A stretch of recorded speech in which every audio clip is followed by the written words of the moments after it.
Olá, seja muito bem-vindo a mais uma videoaula. A presença e a direção do Espírito Santo na vida de Jesus foi notória antes mesmo do seu nascimento e encarnação. O Espírito Santo foi o responsável direto pelo nascimento virginal, pelo ministério, pelos milagres, pela unção de Jesus. E logo após a ascensão de Cristo definitiva aos céus, os discípulos ficaram reunidos em Jerusalém, aguardando a promessa do Espírito Santo. Jesus mesmo havia dito: "Eis que envio sobre vós a promessa de meu Pai. Permanecei, pois, na cidade, até que do alto sejais revestidos de poder." 10 dias depois de sua ascensão, Jesus cumpriu sua promessa. O livro de Atos, capítulo 2, registra um momento. Ao cumprir-se o dia de Pentecostes, estavam todos reunidos no mesmo lugar. De repente, veio do céu um som, como de um vento impetuoso, e encheu toda a casa onde estavam assentados. E apareceram, distribuídas entre eles, línguas como de fogo, e pousou uma sobre cada um deles. Todos ficaram cheios do Espírito Santo e passaram a falar em outras línguas, segundo o Espírito lhes concedia que falassem. Pedro interpretou o evento do dia de Pentecostes como sendo o cumprimento da promessa de Joel, quando Deus derramaria o seu Espírito sobre toda a carne e os filhos e as filhas profetizariam. Joel, usando as analogias das chuvas, chuva temporã e serôdia, fala da atuação do Espírito em 2 momentos: no início da igreja cristã, com a chuva temporã, e no final da história da igreja cristã, com a chuva serôdia. Lá no início, após o dia de Pentecostes, cheios do Espírito Santo, os apóstolos deram sequência à obra de Jesus.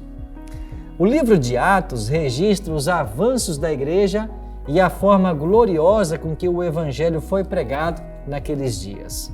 Paulo chega a afirmar que o evangelho atingiu a toda criatura debaixo do céu. Ou seja, o mundo de então foi evangelizado. O livro de Atos poderia ser chamado de os Atos do Espírito Santo, devido à marcante presença e direção do Espírito. O Espírito Santo foi quem deu poder aos apóstolos para que eles realizassem muitos milagres. Por exemplo, você tem Pedro dizendo ao paralítico: "Eu não possuo nem prata nem ouro, mas o que eu tenho, isso te dou. Em nome de Jesus Cristo, levanta-te e anda." O Espírito Santo também participou da organização da igreja. E quando o trabalho estava muito pesado para os apóstolos, diáconos foram escolhidos, foram eleitos, em harmonia com os apóstolos. E então o texto de Atos nos diz: "Irmãos, escolhei dentre vós 7 homens de boa reputação, cheios do Espírito Santo e de sabedoria, aos quais encarregaremos deste serviço." Sim, para ser um diácono na igreja primitiva, era necessário que o homem fosse cheio do Espírito Santo. O Espírito Santo também deu poder aos apóstolos para que eles ressuscitassem mortos. Pedro, por exemplo, quando Tabita morreu, ou Dorcas, ele fez sair a todos e, pondo-se de joelhos, ele orou e, voltando-se para o corpo, disse: "Tabita, levanta-te." E ela abriu os olhos e, vendo a Pedro, sentou-se. Extraordinário o Espírito atuando através dos apóstolos. O Espírito também dirigiu a missão aos gentios. Em Atos 13 nós lemos: "E servindo eles ao Senhor e jejuando, disse o Espírito Santo: Separai-me agora Barnabé e Saulo para a obra que os tenho chamado." Sim, é por isso que nós temos Paulo como grande nome do Novo Testamento, também chamado de apóstolo dos gentios, porque o Espírito Santo separou a Paulo para esta missão especial. O Espírito Santo também ajudou a reprimir e a corrigir problemas e erros doutrinários.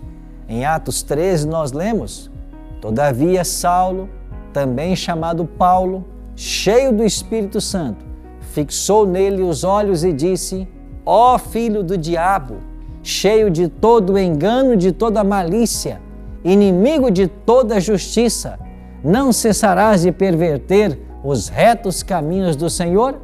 E é claro que esse incidente tem a ver com Simão, o mágico, tentando comprar o Espírito Santo, quando então ele é repreendido por Paulo.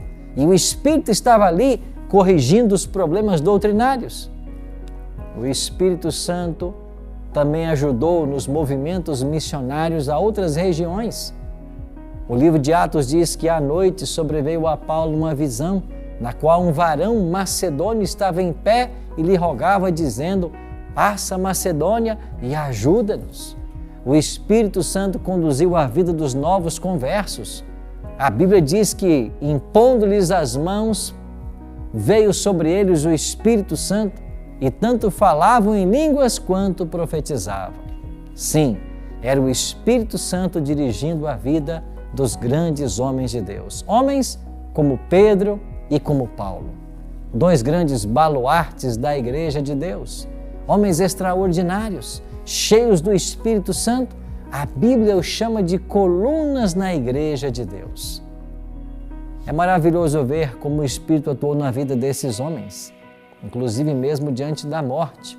Quando Paulo foi levado ao local do martírio, onde sua cabeça seria decepada, ele estava cheio do Espírito Santo, e até mesmo aqueles soldados que o levaram para o local da morte foram tocados por essa divina influência. É maravilhoso ver a experiência de Pedro, por exemplo.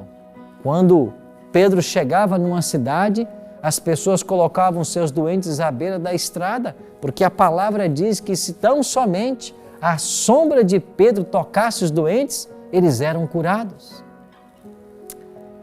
E o Espírito Santo anela continuar a sua obra através da nossa vida. Hoje, Ele deseja que eu e você sejamos cheios desse Espírito e as mesmas coisas que Ele fez na igreja primitiva, os mesmos sinais que lá foram vistos, também podem ser vistos em nossos dias. Por isso quero convidar você a se unir a todos nós na busca desse Espírito. Através dessas videoaulas, conhecer mais sobre Ele e através da oração, do estudo da Bíblia e do testemunho, buscar fazer a obra que Ele confiou para todos nós. Por isso, abra o seu coração para que o Espírito Santo trabalhe na sua vida e que Ele continue os grandes atos dEle, hoje, através de nós. Que Deus abençoe e até a nossa próxima aula.